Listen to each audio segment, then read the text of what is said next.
சித்தர் பூமி. ஜோதிடத்தின் பரிணாம வளர்ச்சி ஏஎல்பி ஜோதிடம். இதை படிங்க, உங்க வாழ்க்கை உங்க கையில. ரிஷப லக்னத்துக்கு 1-6 கூடியவன் சுக்கிர பகவானா இருக்காரு. ஜாதகரே கடனுக்கு காரணம். கண்டிப்பா ஜாதகரோட சிந்தனை எப்போ நெகட்டிவா தான் இருக்கும். கடன் நோக்கி போயிட்டே தான் இருக்கும். நான் கடன் வாங்கி நான் ஏதாவது பண்ணிடலாம், நான் இது ஜெயிச்சிடலாம் அப்படிங்கிற ஒரு உணர்ச்சிகரமான நிலை இங்கே இருக்குமானா இது உணர்வு பூர்வமாக தான் இருக்கும். இதில் என்ன தப்பு இருக்குதுன்னு நம்மளை தன்னைத்தானே நியாயப்படுத்திக்குதல் அதிகமாக இருக்கும். இது ரொம்ப ரைட்டு தானே, இதில் என்ன தப்பு இருக்குன்னு தோணும். ஆனால் இங்கே பண்ணுறது தப்புன்றது உணராத நிலையும் அவங்களுக்கு அதிகமாக இருக்கும். கண்டிப்பாக அவங்களுக்கு ஒரு தேவை அப்படின்னா அந்த தேவையை அந்த தேவையை பூர்த்தி செய்வதற்கு நமக்கு வருமானம் அதிகமாக வரணும் அப்படின்னு யோசிக்கிறத விட இவங்க என்ன பண்ணுவாங்க, கடன் வாங்கி அந்த தேவையை நம்ம நிறைவேற்றிக்கலாம் அப்படின்னு நினைக்கும் போது தான் இங்கே பிரச்சனையில் மாட்டுறாங்க அப்படின்னு சொல்லலாம். அதீத எதிர்பார்ப்பு, பேராசைகள் கடனை இங்கே கூட்டிடுது. கண்டிப்பாக அதுவும் இவங்களாகவே யோசிப்பாங்க, அடுத்தவங்களுடைய தேவைக்கு நம்ம கடன் வாங்கியாவது அவங்க தேவையை பூர்த்தி பண்ணிடுவோம் அப்படிங்கிறது தான். அவங்களோட குடும்பத்தின் தேவைகளை விருப்பத்தோடு பூர்த்தி பண்ணணும்னு நினைக்கிறது தான் இவங்களுடைய தலையாய பிரச்சனையாகவே இருக்கும். கடனுக்கு அதிக காரணம் அப்படிங்கிறது அதுவாக தான் இருக்கும். இங்கே இன்னொரு நிகழ்வு இருக்கு மேடம். இவங்களுக்கு பொதுவாக கடன் வருமானம் வரல, அதனால கடன் ஆச்சுன்னா இவங்களுக்கு வருமானம் நினைச்ச மாதிரிலாம் வரும். அதனாலேயே நான் தான் எவ்வளோ வேணாலும் சம்பாதிக்க முடியுது அப்படின்னே கடன் வாங்குவாங்க தைரியமாக. அப்போ இந்த கடனும் உங்கள் கெப்பாசிட்டி மீறி வாங்குறதுக்கு வாய்ப்பு அதிகமாக இருக்குது அப்படிங்கிறது இங்கே நிகழ்வு இருக்குது. நீங்கள் நினைத்த வருமானத்தை உருவாக்க முடியும், அதனால் அதை வருமானமாக மாற்றணுமே தவிர அது கடனாக்கணும்னு ஏன் அவசியம்? நமக்கு இஎம்ஐ கட்டுறதுல இருக்கிற ஒழுக்கம் வருமானம் சேமித்து வைக்கிறதுல ஒழுக்கம் இருக்கா மேடம்? இதுதான் இன்னைக்கு நிறைய கோளாறு. ரிஷபலக்னக்காரர்கள் பணத்தை சேமிக்கிறதுல ரொம்ப கவனம் செலுத்தணும். சேமித்து வச்சு செலவு பண்ணுமே தவிர இந்த பர்பஸ்க்காக சேமிக்கிறேன்னு காரணத்தை முடிவு பண்ணிட்டீங்கன்னா இந்த பணம் குமிஞ்சிடும். அவ்வளோ அழகான திறன் அவங்ககிட்ட இருக்கும். ஆனால் இந்த கடன் ஆக்கிக்கும் போது கடன் அடைக்கிறதுல அந்த கவனம் போயிடுது. கண்டிப்பாக உங்கள் எனர்ஜி ஃபுல்லாக நெகட்டிவாக கொண்டு போய் கொடுக்குறீங்க. நிச்சயமாக இவங்க அதிகமாக கடன் யாருக்காக படுறாங்க அப்படின்னா நண்பர்களுக்காக கடன் படுவாங்க. அடுத்து ஏன்னா அவங்களுக்காக செலவு பண்ணுவாங்க. அப்படி அவங்களுக்காக செலவு பண்ணும்போது என்ன ஆகும், என்கிட்ட இல்லை, என் நண்பனுக்கு ஒரு தேவை, நான் கடன் வாங்கியாவது அந்த செலவுகளை அந்த தேவையை நான் பூர்த்தி பண்ணுறேன் அப்படிங்கிற மாதிரி இறங்கிடுவாங்க. அடுத்து மனைவிக்காகவும் நிறைய இவங்க செலவு பண்ணக்கூடிய ஒரு சூழ்நிலைகள் ஏற்படுது. அல்லது மனைவி வழியில் குடும்பம் அப்படிங்கிறதுக்கான ஒரு சூழ்நிலை. இன்னும் நிறைய பேர் என்ன பண்ணுவாங்க, இந்த கல்யாணம் ஆனதுக்கப்புறம் கணவன் மனைவிக்குள்ளே பிரச்சனைகள் ஏற்பட்டு அது கோர்ட்டு கேஸுன்னு போய் அதுக்காக தேவையில்லாமல் செலவு பண்ணக்கூடிய ஒரு சூழ்நிலைகளையும் ஏற்படுத்திக்குவாங்க. ஏன்னா இவங்க பிரச்சனை இல்லாமல் இவங்களால வாழவே முடியாது அப்படிங்கிற மாதிரி ஒரு சூழ்நிலைகளை அந்த கடனை அதுக்காகவே உருவாக்கிக்குவாங்க அப்படிங்கிறதும் இருக்கு இல்லையா? இங்கே இன்னொரு பாயிண்ட் எனக்கு சொல்லணும்னு தோணுது மேடம். நம்ம உறவு முக்கியமா பணம் முக்கியமா இப்படின்னு ஒரு போட்டி எடுத்துக்குவோம். இப்போ உறவு முக்கியமா பணம் முக்கியமானா நிறைய நேரத்தில் உறவு முக்கியம்னு எடுக்கிறோம். உறவுகள் முக்கியம், நான் இல்லைன்னு சொல்ல. ஆனால் பணத்தை கொடுத்து உறவை கெடுத்துக்கிறதுன்றது இந்த லக்னத்துக்கு ரொம்ப ஈஸியாக நடக்கும். கண்டிப்பா பணத்தையும் ஏமாந்து உறவையும் ஏமாறக்கூடிய தன்மை இங்கே இருக்கு. இவங்க உறவு நிலைக்கணும், நீடிக்கணும், அவங்களுக்கு இப்போ செலவு பண்ணலைன்னா அவங்க நம்மக்கிட்ட முறிச்சுக்குவாங்க அப்படின்னு நினச்சே இவங்க போய் அவங்களுக்காக கடன் பட்டுடுவாங்க. ஆனால் இங்கே நடக்கக்கூடிய உண்மை என்னன்னா, நீங்கள் கடன் கொடுத்தாலும் அந்த உறவு முறியும் அப்படிங்கிறது அவங்களுக்கு புரியறதில்ல நிறைய நேரத்தில் இல்லையா? அந்த கொடுத்து இப்படி கொடுத்தும் பிரச்சனை அப்படின்னு சொல்லி ஒரு பழமொழி சொல்லுவாங்க. என்னென்னா, மடியை பிடிச்சி மாங்காய் போட்டு குடுமையை பிடிச்சி பணம் வாங்குறாங்க அப்படிங்கிற மாதிரி. இங்கே என்னென்னா ரொம்ப அழகாக பேசுவாங்க. உறவு நீங்கள் கொடுத்தா நான் இன்னும் டெவலப் ஆடுவேன் அப்படிங்கிற அளவுக்கு உறவுகள் இவங்கள்ட்ட ரொம்ப ஸ்நேகமாக இருக்கும்.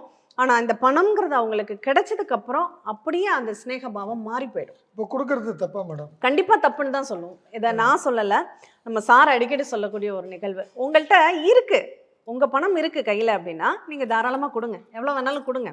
ஆனால் உங்கள்கிட்ட இல்லை, நான் கடன் வாங்கி கொடுக்கணும்னா நீங்கள் ஏன் கொடுக்கணும்?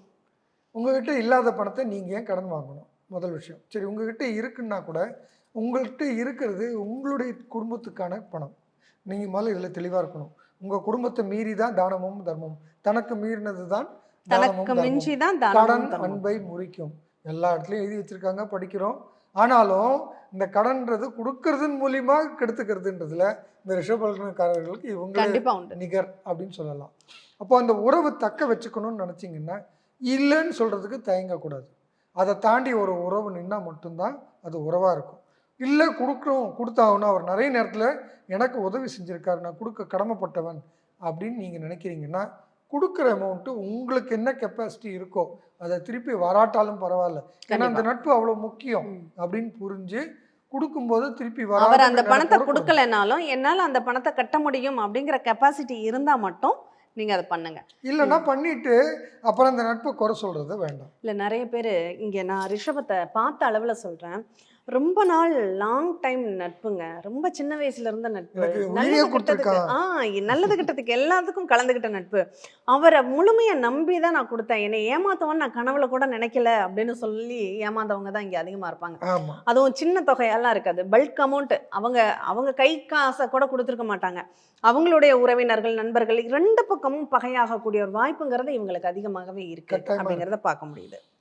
சரிங்க, இப்போ இவங்க வந்து கடனை அடைக்கணும்னா என்ன பண்ணணும்? கண்டிப்பாக இவங்களுக்கு பரிகாரமாக நம்ம எடுத்துக்கிறோம் அப்படின்னா, அந்த கடன் அடைப்பதற்கு, அவங்களுக்கு வருமானத்தை பெருக்குவதற்கு அவங்க குலதெய்வத்தினுடைய பேரை தான் அதிகமாக உச்சரிக்கணும், குலதெய்வ கோயிலுக்கு தான் அதிகமாக அவங்க போகணும். அங்கே போயிட்டு அவங்க பிரார்த்தனை பண்ணிட்டாலே போதுமானது, அந்த வருமானம் பெருகணும்னு சொல்லி பிரார்த்தனை பண்ணிட்டாலே போதுமானது, அவங்களுக்கு வருமானம் வருவதற்கான வாய்ப்பு வந்துடும். நீங்கள் கடன் வாங்கி கொடுத்தவங்கள்ட்ட இருந்து இதையோட இந்த நிகழ்வை பார்க்குறதோட இந்த விஷயத்தை விட்டுடுங்க, நான் கொடுத்த பணம் திரும்ப வருமானம் இந்த ரிஷப லக்னம் அட்சய லக்னமாக போகக்கூடியவங்க கேட்கவே கேட்காதீங்க, அது வராது, அது வரா கடன் தான்.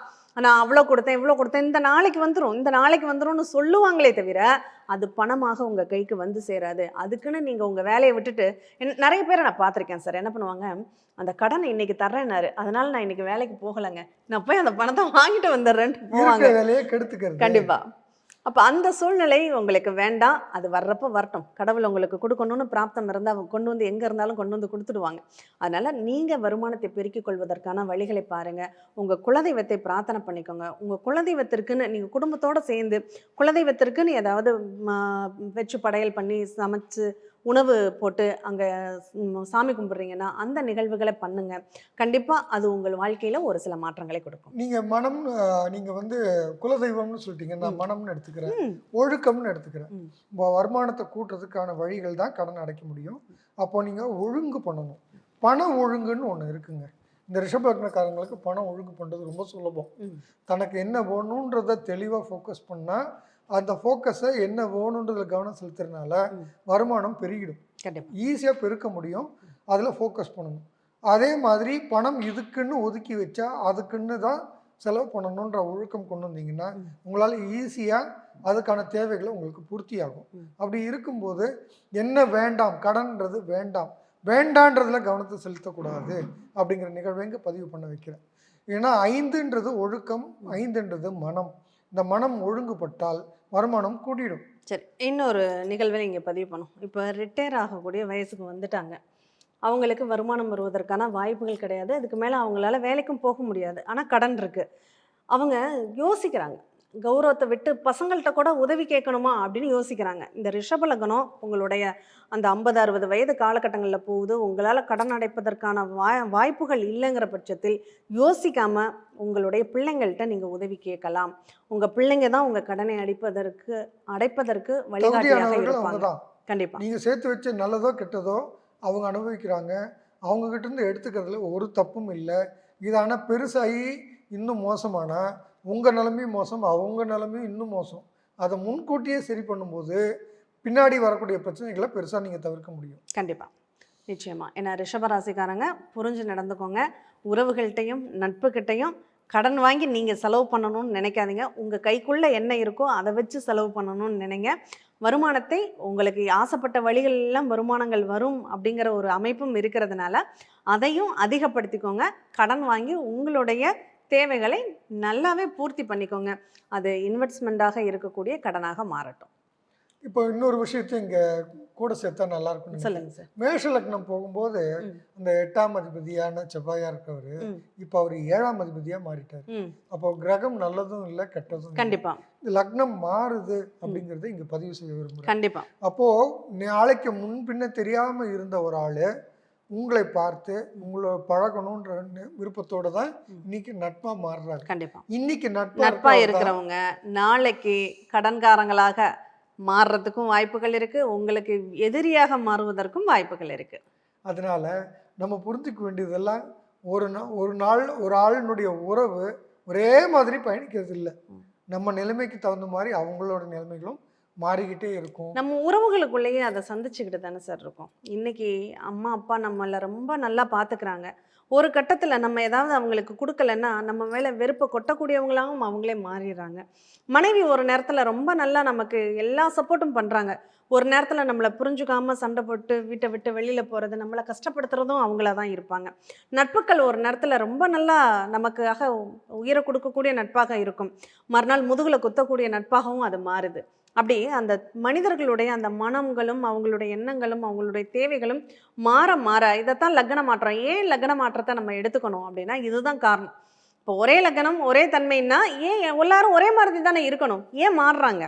அப்போ என்னதான் நமக்கு தசாபுத்திகள் மாற்றத்தினால் அது நடக்குதுன்னு இருந்தாலும் இந்த லக்னத்தை மாற்றி பாருங்க, அதுக்கான காரணம் உடனே உங்களுக்கு கிடைக்கும். ஆமாப்பா இந்த லக்னம் மாறணுன்னு தான் இது நடந்தது அப்படின்னு ஈஸியாக உங்களால் புரிஞ்சுக்க முடியும். அதனால தான் ஏஎல்பி ஜோதிடம் படிங்க அப்படின்னு சொல்கிறதுக்கு காரணம். கரெக்ட். இப்போ நம்ம ஒரு ஒழுக்கம்னு ஒரு வார்த்தை சொன்னோம், அதுக்கு ஒரு கண்டிப்பா. ப்ராக்டிஸாக என்ன பண்ணணும்னா என்னென்ன தேவைகள் இருக்குன்னு எழுதுங்க. தகர டப்பா செஞ்சு வச்சுக்கோங்க.